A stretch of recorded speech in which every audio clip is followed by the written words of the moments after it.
سلام زخبركم تخاتلتنا كما يتوعلو مباركس ناي الساعة زي زيناتاتن مجلسيتاتن حزم متيحكم اللهو مجمرتاقن أرستاتو جو استراتيجي كاوز أرمت قاعت منكست إرترا بتحتزب الارستي زي توهب مجلسي آب إثيوبيا تأثيرهم زنبر إرتراين دحرق التأوارح يفتحوا بسوء أبونا بيتروس ناب إثيوبيا خاطو فكر لهم أرثوذكساوي توحد بيتا كريستيان إثيوبيا حتيتا كينات كازا حماس نزغرب له حدش إمام مقراس تخسي ملسي بلون كالوتن زبل زيناتات حزنا متسناكم لنا سناي مكتتال جو استراتيجيكاو ጸረመት ቃት መንግስት ኤርትራ ኣብ ትሕቲ ዝብል ኣርስቲ ዘወፀ መግለጺ ፖለቲካዊ ኣቋም ዘበቐርን ኣፍሪቃ ብፍጥነት ይቃየር ምህላው ንነዊሕ እዋን ክግለጽ ጸኒሑ ኤርትራ ምንኹርናዕ ዞባዊ ርግኣት ክትከውን ከም እትኽእል ዝኣመኑ መራሕቲ ሃገራት ምዕራብ ክሳይዱ ምጅማሮም ገለ ካብቲ ንጸላእቲ ኤርትራ መንጽሮር ፈጢሩ ዘሎ እዩ። መንግስቲ ጣልያን ምስ ኤርትራ ክሳብ ወታደራዊ ኪዳን ክምስርት እማም ኣቕሪቡሎ። ኤርትራ ኣብ ዞባቐርን ኣፍሪቃ ጸንሐ ውህብ ትሕዝቶ ክብል ብምጅማሩ ሃገራት ምዕራብ ምስ መንግስቲ ኤርትራ ንምዕያይ ዘለዎም ቅርብነት ኣብ ምግላጽ ርከቡ።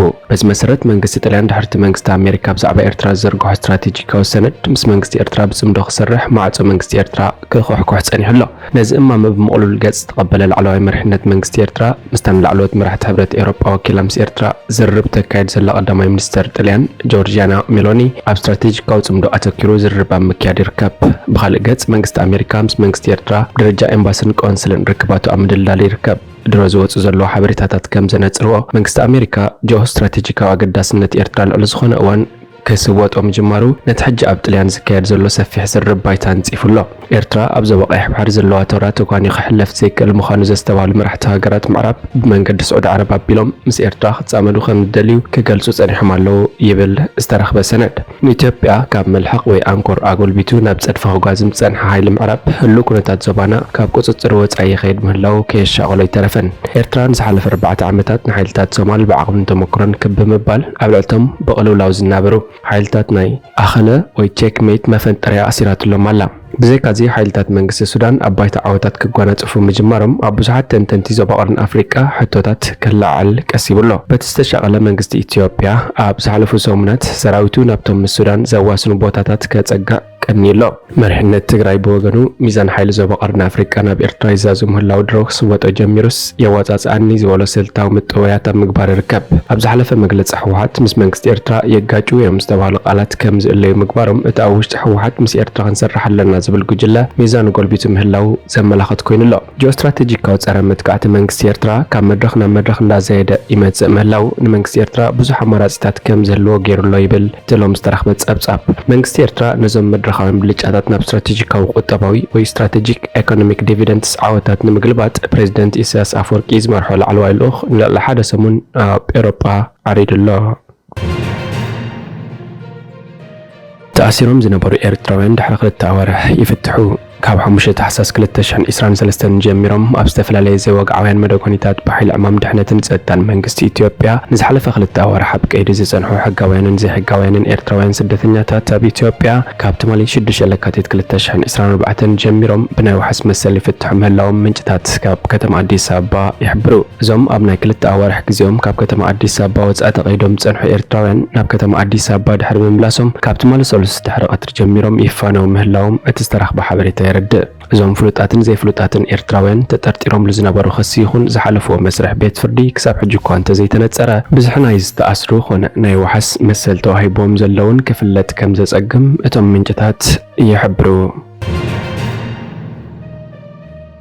ፌደሬሽን አትሌቲክስ ዞባ ማዕከል ናይ ብቕዓትን ብሉጽነትን ሽልማታት አትሌታት ኣሰልጠንትን ክለባትን 2023 ሎም ረቡዕ ክወሃብ እዩ። እዚ መደብ ኣብ 2018 ዝጀመረ ኮይኑ ኣብ ሃገራውያን ውድድራት ተዓዊቶም ንዞባን ሃገርን ዘስመዩ አትሌታት መሰረት ዘመዝገቦ ውህልል ውፅኢት ዝወሃብ ንራብዓይ ግዜ ዝካየድ ዘሎ ዓመታዊ ዞባዊ መተባብዕ ሽልማት እዩ። ነዚ መደብ ንምዕዋት መማየት ኮሚቴ መድረኽ ዝጠልቦን ምዕባለ ደራኺ ዝበሎ መምዘኒ ረቑሒታት ከተኣታቱ ጸኒሑ እዩ። ኣብዚ ናይ ሎም ዓመት ናይ ብቕዓትን ብሉጽነትን ሽልማት ወይ ኤክሰለንስ ኣዋርድ ድማ ብደረጃ ዓለም ተወዳደርቲ አትሌታት መፍራይ ካብ ዝብል ራእይ ተበጊሱ ምስሉ መድረኽ ምህላው ንኦሎምፒክስ 2024 ዝተኣሳሰር ብፍሉይ ኣብ ውፅኢት ኣህጉራዊ ወይ ኢንተርናሽናል ውድድራት ኣተኩሮ ብምግባር ከም ዝዳሎ ተገይሩሎ። بمسرت أتليتاتن أسلتنتن زوبانا هجراوت غانتنا أم حيال زكايدو حيال زعري زيادة قمت زهب كوينو قريب الله بتوسعي كلبات أتلتيكس أم عبالزي عودي زقبر أزلو أبركتو كاب كزينا بكزي ترؤنا قداسنا تنقل حير الله أم منقزن حدستن قداي من أتلتيكس كلبات استرخبا وهلول هجراون وتسيت مركز بمقبار دما كاب مفرايتك أتليتات كسابزل على عالم مخوي مدرخت قبل الزبالة قدامت كلبات نشلمات بلوزات كلبات نايز عمت كم زبقات غير الله أبونا بطرس ناب هاجركا تخفقدلهم أرثوذكساويت ተዋህዶ ቤተ ክርስቲያን ኢትዮጵያ حتيتا ብፁዕ አቡነ ጴጥሮስ ኣብታ ቤተ ክርስቲያን ዘለዎም ሓላፍነት ኣብ ግምት ምእታው ናብ ሃገርካ ትኽፍቀደሎም ኦርቶዶክሳዊት ተዋህዶ ቤተ ክርስቲያን ኢትዮጵያ ሓቲታ እታ ቤተ ክርስቲያን ነዚ ዝሓተተት ዋና ጸሓፊ ቅዱስ ሲኖዶስን ሊቀ ጳጳስ ኒውዮርክን ከባቢያን ናብቲ ሃገር ክኣቱ ከም ዝተኸልከሉ ድሕሪ ምግላጽ እዩ። ቢቢሲ ካብ ክልተ ኣቦታት ከም ዝረጋገጾ ኣቡነ ጴጥሮስ ካብ ዓለም ለኻዊ ማዕርፎ ነፈርቲ ቦሌ ክወጹ ከም ዘይፍቀደሎም ሓቂ ምዃኑ ኣረጋጊጹ እዩ። እቶም ኣብ ማዕርፎ ነፈርቲ ክቕብሎም ዝኸዱ ወከልቲ ቤተ ክርስቲያንን ካብ ትኽበጽሕሉ ዝግባእ ግዜ ጀሚሮም ይጽበይዎም ከም ዝነበሩ ኣመልኪቶም። አቡነ ጴጥሮስ ናብ ሰሜን አሜሪካ ዝገበርዎ ጉዕዞ ወዲኦም ናብ ኢትዮጵያ ምሳቱ ናብታ ሃገር ክኣቱ ከም ዝተኸልከሉ ክፍለ ርክብ ህዝቢ ቤተ ክርስቲያን ኣፍሊጡ። አቡነ ጴጥሮስ ቅድሚ ሕደት ሰሙናት ብፍቃድ ቀዋሚ ሲኖዶስ ናብ ሃገረ ስብከቶም ተጓዒዞም ከም ዝነበሩ ኣዘኻኺሩ። ድሕሪ ቁሩብ ሰሙናት ብሰሉስ ናብ አዲስ አበባ እኳ እንተተመልሱ መንነቶም ዘይተፈልጠ ኣካላት መንግስቲ ካብ ማዕርፎ ነፈርቲ ቦሌ ከይወፁ ተኸልኪሎም። እቲ ብክፍለ ርክብ ህዝቢ ዝወፀ መግለጺ እቶም ጳጳስ ንምንታይ ካብቲ ማዕርፎ ነፈርቲ ከይወፁ ከም ዝተኸልከሉ ግን ኣይገለጸን። እንተኾነ ሓላፊ ኣቦ ቤተ ክርስቲያን ዋና ጸሓፊ ቅዱስ ሲኖዶስን ምዃኖም ኣብ ግምት ምእታው ቤተ ክርስቲያን ናብ ሃገር ክኣቱ ንኽፍቀደሎም ጻውዒት ከም ዝላኸት ሓቢሩሎ። እቶም ሊቀ ጳጳስ ኣብዚ እዋን እዚ ኣብ ሃገራዊ ማዕርፎ ነፈርቲ ቦሌ ከም ዘለው ኣረጋጊጹ። ዋና ጸሓፊ ቅዱስ ሲኖዶስ አቡነ ጴጥሮስ ንምንታይ ናብቲ ሃገር ክኣቱ ከም ዝተኸልከሉ ካብ ኣገልግሎት ዜጋታት ኢሚግሬሽን መብርሂ ክረክብ ቢቢሲ ዝገበሮ ጻዕሪ ኣይተዓወተን። አቡነ ጴጥሮስ ካብ አዲስ አበባ ክብገሱ ኣብ ካልእ ነፋሪት ተሰቒሎም ከም ዘለው ኣብ ማሕበራዊ መራኸቢታት ዝዘዋወር ሓበሬታ የመልክት። ቢቢሲ ነዚ ሓበሬታን ምርጋጽ ዝገበረ ፈተናታቱን ኣይተዓወተን። ሓለፍቲ እታ ቤተ ክርስቲያን ብዛዕባ እዚ ጉዳይ ኣፍልጦ ከም ዘይብሎም እዮም ዝገልጹ። ቅድሚ ሕደት ሰሙናት አቡነ ጴጥሮስ ናብ ኣሜሪካ ምስ ተጓዓዙ ካብ ሃገር ሃዲሞም ዝብል ናይ ሓሶት ጸብጻባት ኣብ ማሕበራዊ መራኸቢታት ክቐርብ ጸኒሑ። ይኹን እምበር ዋና ኣካያዲ ሊቀ ጳጳሳት ብፁዕ አቡነ አብርሃም አቡነ ጴጥሮስ ናብ ኣሜሪካ ዝተጓዓዙ ብኣፍልጦ ሲኖዶስ ኣብ ዓመታዊ መንፈሳዊ ጽምብላት ክርከቡን ማዕሪገ ዲቁና ክህቡን ከም ዝኾነ ገሊጾም እዮም። አቡነ አብርሃም እቶም ጳጳስ ካብቲ ሃገር ከም ዝሃደሙ ዝተገልጸ ስምታ ቤተ ክርስቲያን ንምጽላም ዝዓለመ ከም ዝነበረ ገሊጾም ነይሮም። ኩናት ጋዛ ሓማስን ዝቐረበሉ ሓድሽ እማመ ምቁራጽ ተኽሲ መልሲ ይብሉ። ሓማስ ኣብ ጋዛ ተኽሲ ደው ንኸብል ዝቐረበ ንድፈ ሓሳብ መልሲ ከም ዝሃበሉ ገሊጹ። ዝርዝር ናይቲ ብኣሜሪካ ቀጠር ግብፅን እስራኤልን ኩናት ደው ንኽብል ዝተነድፈ ሓሳብ ኣይተገልጸን ዘሎ። እንተኾነ ኣቐድማ ኣቢሉ እቲ ሓሳብ ከምቲ ቅድሚ ሕጂ ሓማስ ካብቶም ጅሆ ዝሓዞም እስራኤል ከዓ ካብቶም ተኣሲሮም ዘለዉ ፍልስጤማውያን ንኽለዋወጡ ዝሓገዘ እማመ ዝመሳሰል ከም ዝኾነ ይግለጽ። ኣሜሪካን እስራኤልን ነቲ ሓማስ ይብዎ ዘሎ መልሲ የጽንዕዎ ከም ዘለዋ ገሊጸን ኣለዋ። ኣብ ማእከላይ ምብራቕ ምብጻሕ ዘካየድ ዘሎ ጸሓፊ ጉዳያት ኣሜሪካ አንቶኒ ብሊንከን ነቲ ሓማስ ዝሃቦ መልሲ ኣመልኪቱ ሎም ረቡዕ ምስ ሰብ መዚ እስራኤል ከም ዝዘራረብ ገሊጹ ኣሎ። ብሊንከን ነቲ ሓማስ ዝሃቦ መልሲ ኣሜሪካ ብኸመይ ከም ትሪኦ እኳ እንተዘይገለጸ ፕሬዚደንት ጆ ባይደን ግን እስራኤል ነቲ ብሓማስ ዘሎ ሕቶታት ክትቅበሎ ዘሎ ተኽእሎ ጸቢብ ምዃኑ ኣተንቢሎ። ሓደ ካብ ላዕለዎት ሓለፍቲ ሓማስ ንቢቢሲ ኣብ ዝሃቦ ቃል እቲ ቀሪቡ ዘሎ ንድፈ ሓሳብ ብእወታ ከም ዝርእይዎ ብምግላጽ እንተኾነ ንቃዛ ዳግማይ ኣብ ምህናጽ ኣብ ምምላስ ነበርቲ ቃዛ ነቶም ተፈናቒሎም ዘለዉ ሰብኣዊ ሓገዝ ኣብ ምቕራብ ኣብ ዝብል መምሕያሻት ክግበር ሓቲቶም ከም ዘለው ሓቢሩ። እቲ በዓል መዚ ሓማስ ብተወሳኺ ነቶም ተሃሪሞም ዘለዉ ፍልስጤማውያን ክሳብ ናብ ደገ ኸይዶም ዝሕከሙሉ ዕድላት ክጣጣሕ እውን ሓማስ ሓቲቱ ከም ዘሎ ገሊጹ።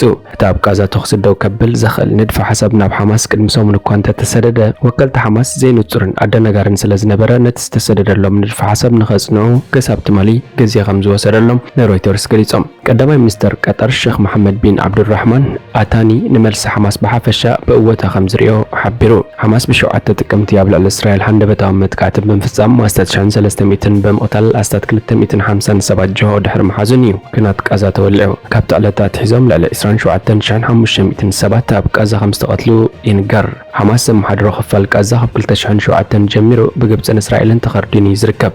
ሓማስ ብሓያል ሃገራት ከም ግብረ ሽበራዊ ጉጅለ ዝፍለጥ። ኣብ መወዳእቲ ሓዳር ንሓደ ሰሙን ዝጸንሐ መንጎ እስራኤልን ሓማስን ብዝተበጽሐ ስምምዕ ምቁራጽ ተኽሲ ካብቶም ጅሆ ተታሒዞም ዝነበሩ 105 እስራኤላውያንን ወጻእተኛታትን ናጻ ክወፁ እንከለዉ ከም መባልልቲ እስራኤል 240 ፍልስጤማውያን እስራት ነጻ ከም ዝሰደደት ይዝከር። እዚ ንድፈ ሓሳብ ሰራዊት ሓማስ ኣብ ጋዛን ዝርከቡ መራሕቲ ሓማስ ንምህዳን ዝገብሮ ዘሎ ስራሕታት ጽቡቕ ገስጋስ የርኢ ከም ዘሎ ኣብ ዝገልጸሉ ዘሎ እዋን ይመጽእ ስለ ዘሎ እስራኤል ክትቅበሎ ዘሎ ተኽእሎ كتصبب خمس خليز قلت انتخنا قدام منستر إسرائيل بنيامين نتنياهو نتم جوة تحيزهم زلون خفتحهم زسوا وشت أو تقامتات يبرتع سلزلون تسمع قبلا يخلي زبلون اللو اتقال إسرائيل نتسمع قبلا قدر رخص خل رقحي اتقابت زوا أقاتي مزلو قلولاوي أنتوني بلينكن ناب تل أفيف مغاشون إسرائيل تقطن مفتر كخون كم زخل يقمت أمريكا بإسرائيل شمونتن تري أبير دانساب سركب معسكر بستفت أمت قعت درون نزت قتل وسلست وتهدرات حنان مفداي أبلع لأب إيران سوريان زركبوا بإيران زركفوا اعتقاد متقعتات تفتم كوان تهلوت تأمع كلام مبرأ زلو ترينا بسخف أخي عرق بتنقاطك كايدو خمز اللي تقلت أمريكا زند فحساب بتزوبا زلو ترخز اللي أزغل كم زخونها تقلت إسرائيل كابتن بحماس جوة تحيزهم زلو 236 تم 30 حدن كم استقاتلو تمالزو الأسبوع عمقلات أي ذكر